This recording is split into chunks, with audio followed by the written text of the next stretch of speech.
आपने एक वीडियो देखा होगा कि राजपाल यादव को तिहाड़ जेल में सरेंडर करना पड़ा। ये न्यूज़ ये आपके सामने दिख रही है, ये जेल जाने के वीडियोस हैं। ओके, मैं आपको आज की वीडियो में बहुत कुछ सिखाने वाला हूँ, समझाने वाला हूँ। ओके, पहली बात कि ये कोई प्रोपेगेंडा नहीं है, ये कोई फेक न्यूज़ नहीं है, ये सच है। अभी कुछ दिन पहले हमने उनके एक वीडियो देखा था, प्रेमानंद जी महाराज के पास वो गए थे। आप उनको देखिएगा, वो सच में एक अच्छे और ओरिजिनल पर्सन है। ओके, उनकी कैरेक्टर पे कोई डाउट नहीं है। वैसे इस 5 करोड़ रुपए का एक चेक बाउंस हुआ है, 2.5 करोड़ 5 करोड़ का जो भी चेक रहा होगा, अब उसकी वैल्यू 9 करोड़ रुपए हो गई है। प्रोड्यूस करने के लिए लिया था, और इस चीज़ का द ललन टॉप एक चैनल है, वहाँ उन्होंने थोड़ी सी क्लू दिया था इसके बारे में कि हमने एक मूवी को बनाया है, उसको रिलीज़ नहीं करा है और उसमें उनका बहुत ज़्यादा पैसा लग गया है। ओके, और वो बड़े ही हंसी खुशी से चले गए। ये एकदम फैक्ट है। ओके, हम आज की जनरेशन को क्या सीखने की ज़रूरत है, क्या जानने की ज़रूरत है कि आज हमें और आपको इन्वेस्टमेंट बहुत ज़रूरी है। खर्चों को कम करना, अपव्यय ना करना, पैसा बचाना बहुत ही ज़रूरी है। और एक बात और, आपको पता होगा, हम कभी किसी को फ़ोन मैसेज करते हैं कि भैया मुझे 10,000 20,000 रुपये दे दीजिए, 5,000 रुपये दे दीजिए, तो हमें वो डिक्लाइन कर देते हैं, पैसा नहीं देते हैं। हो सकता है उनके पास भी रीज़न हो, पैसा ना मिलता हो, उनके पास भी पैसा ना रहा हो। ओके, अब ये मैं क्यों बोल रहा हूँ, क्यों नहीं मिलता हमें? हम तो मुंह फुला लेते हैं, हम आप गुस्सा हो जाते हैं कि मैंने उनसे पैसे मांगा, मुझे पैसा नहीं मिला।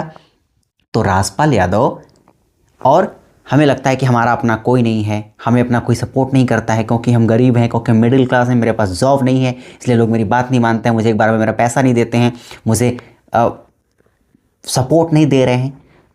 राजपाल यादव जी के पास भी तो पूरी फिल्म इंडस्ट्री, बड़े बड़े लोगों के कांटेक्ट हैं।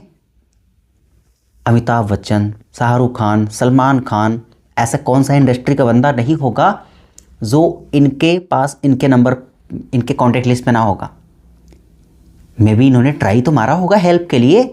तो कोई किसी को कभी प्रायोरिटी नहीं देता है, कोई किसी की समय पे हेल्प नहीं करता है। हम एक इनिशियल स्टेज से पैसे कमा रहे हैं, छोटे स्टेज से हमने गरीबी से शुरुआत किया, या फिर हम एक करोड़पति हैं, कोई भी किसी की बात नहीं सुनता है, कोई किसी का नहीं होता है, क्योंकि इन्होंने किसके किसके साथ काम नहीं करा है, फिर भी इन्हें कोई आगे नहीं आया। क्या ये न्यूज़ सबको नहीं पता थी कि सम्मन्स आ रही है, नोटिस आ रही हैं, नोटिस पीरियड में हम चल रहे हैं?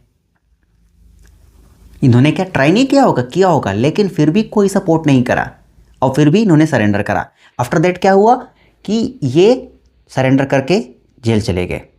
लेकिन एक बात ध्यान दीजिए, जेल जाने के बाद बहुत सारे लोगों के मैसेजेस आए, सोशल मीडिया पे पोस्ट आने लगी, मैं उनको 11 लाख रुपए दे रहा हूँ, सोनू सूद इतना दे रहे हैं, तेज प्रताप इतना दे रहे हैं।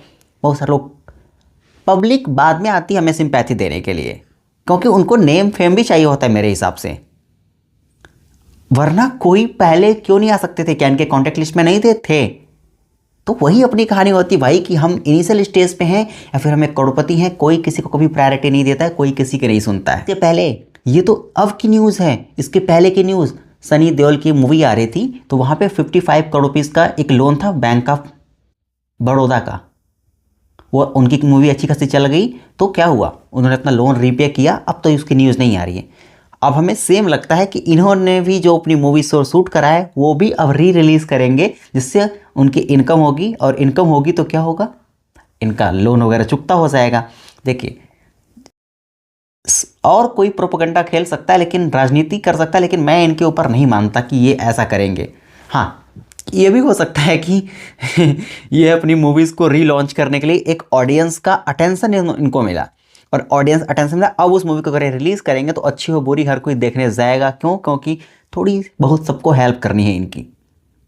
लेकिन उन बातों से हट करके अगर हम देखें, तो ये हमें, राजपाल सर की स्टोरी हमें सिखाती है कि पैसा बहुत कुछ होता है, बैंक बैलेंस बहुत कुछ होता है। हमें, आपको, जब तक हम अपने बैंक बैलेंस को स्ट्रॉन्ग करके रखेंगे, जब तक हमें कोई दिक्कत नहीं आने वाली है। जैसे आपका बैंक बैलेंस कमज़ोर हुआ, वैसे ही आपके ऊपर और भी मुसीबतें आने लगती हैं, लोग अपना हाथ पीछे खींचने लगते हैं, लोग आपसे दूर भागने लगते हैं।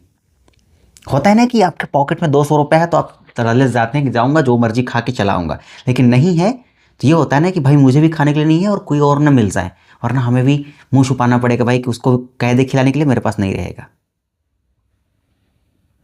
तो प्लीज़ रिक्वेस्ट है, इन्वेस्टमेंट कीजिए, पैसा बचाइए, पैसा अर्न कीजिए। ऐसी कंडीशन किसी को नहीं आएगी और ऐसी कंडीशन कभी जीवन में किसी को ना आए। मुझे उम्मीद है जल्दी उनकी प्रॉब्लम सॉल्व हो जाएगी, क्योंकि उनके पास तो बड़े बड़े लोग जाकर उनकी हेल्प करेंगे, लेकिन हमारी आपकी हेल्प करने के लिए कोई नहीं आएगा।